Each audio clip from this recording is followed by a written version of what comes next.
नमस्ते दोस्तों, आपका फिर से स्वागत है हमारे चैनल पर, जहां हम इंग्लिश की कविताओं को आसान और रिलेटेबल बनाते हैं। आज हम 12वीं फ्लामिंगो की एक बहुत ही भावुक कविता पढ़ने वाले हैं, माई मदर एट 66, जो कमला दास ने लिखी है। ये कविता छोटी है, लेकिन इसमें बहुत गहरे भाव हैं, जो हर बच्चे अपने माँ पापा के साथ कनेक्ट कर सकता है। तो चलिए, इसे स्टैंजा बाई स्टैंजा आसान भाषा में समझते हैं। स्टैंजा एक, दर्दनाक एहसास। Driving from my parents' home to Cochin, last Friday morning, I saw my mother beside me, doze, open mouthed, her face ashen like that of a corpse. कविता की शुरुआत होती है जब कमला दास अपनी माँ के घर से कोचिन एयरपोर्ट जा रही होती हैं। उनकी माँ बगल में बैठी हैं, झपकी ले रही हैं, मुंह खुला है और चेहरा बहुत पीला है, जैसे कोई लाश हो। ये देखकर कवित्री को अचानक झटका लगता है और दर्दनाक सच्चाई सामने आती है। उनकी माँ अब बूढ़ी हो चुकी हैं, कमजोर हैं और मौत के करीब पहुंच रही हैं। ये सोच बहुत दर्दनाक है, इसलिए कवित्री जल्दी से बाहर देखती हैं ताकि ध्यान हट सके। बाहर उन्हें क्या दिखाई देता है? पेड़ कार की खिड़की से ऐसे भागते दिख रहे हैं जैसे दौड़ रहे हों, और बच्चे अपने घरों से निकलकर खुशी खुशी खेलते भाग रहे हैं। अब देखिए कॉन्ट्रास्ट। अंदर कार में माँ बूढ़ी और कमजोर है, और बाहर दुनिया जोश और जिंदगी से भरी हुई है।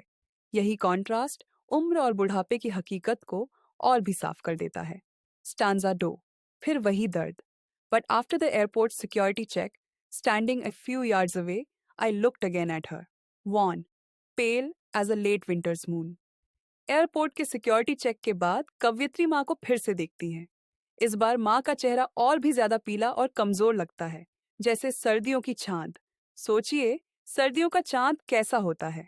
धुंधला, कमजोर, अपनी चमक खो चुका। वही माँ का चेहरा है।